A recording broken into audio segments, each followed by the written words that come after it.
Pagtitimpi pa rin ang nakikitang dahila o maaaring gawin ng Pilipinas sa nangyayaring tensyon ngayon sa West Philippine Sea. Kaugnay yan sa agresibong kilos ng China, ayon sa isang veteranong politiko sa bansa.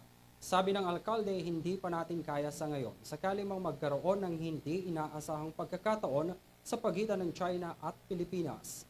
Narito ang aking report. Pa natin yan?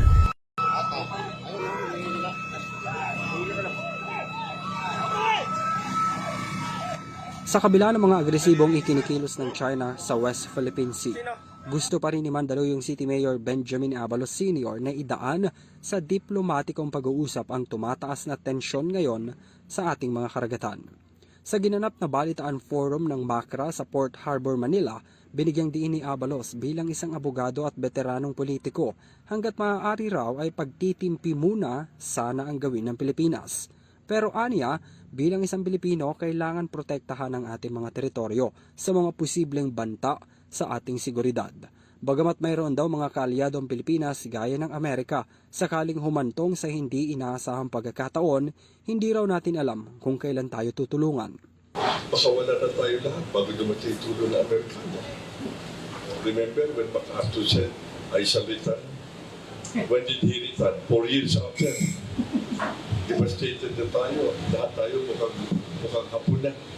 Ako noon, I was already 7 years old, 8 years old din. Anong nangyari? Marunong na akong akala mo, hapon na ako eh. Kasi ang lingwahe ko, hapon na eh. Hindi ba? Yun yung sinasabi ko. Nababahala raw kasi si Abalos na baka Tulak na tayo. Siyempre, lalaban na rin tayo. Paglaban natin, wala. Umpisa na ng gyera yan. Can we afford a war? Yan ang mabigat.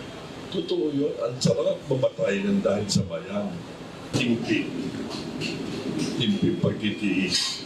sa pinakahuling kaganapan sa pagitan ng mga sundalong Pilipino at Chinese Coast Guard na inilabas ng Armed Forces of the Philippines, makikitang may mga hawak na palakol at binutas pa ang ilang mga rubber boat ng Pilipinas ng mga miyembro ng CCG. Bukod dito, gumamit rin daw ng blinding strobe lights o nakakabulag na ilaw para makapinsala sa paningin at koordinasyon ng mga sundalong Pilipino ang China Coast Guard. Nakunan rin ng video ang isang CCG personnel na may hawak ng mga matutulis na armas na nagbabanta sa mga tropa ng AFP. Sugatan rito ang 8 individual habang kinumpirma ng AFP na isa sa mga Navy personnel ang malubhang nasugatan. Dahil rin sa matinding pangaharas ng China, ilan sa mga nasirang barko ng AFP ang communication at navigation equipment nito. Sa kabila nito, napanatili ng AFP ang kanilang profesionalismo at matatag na pangako na itaguyod ang international law at panatilihin ang kapayapaan sa rehiyon. Para sa EuroTV News, ako si Henry V. Nicolas, sumasaludo sa bawat Pilipino.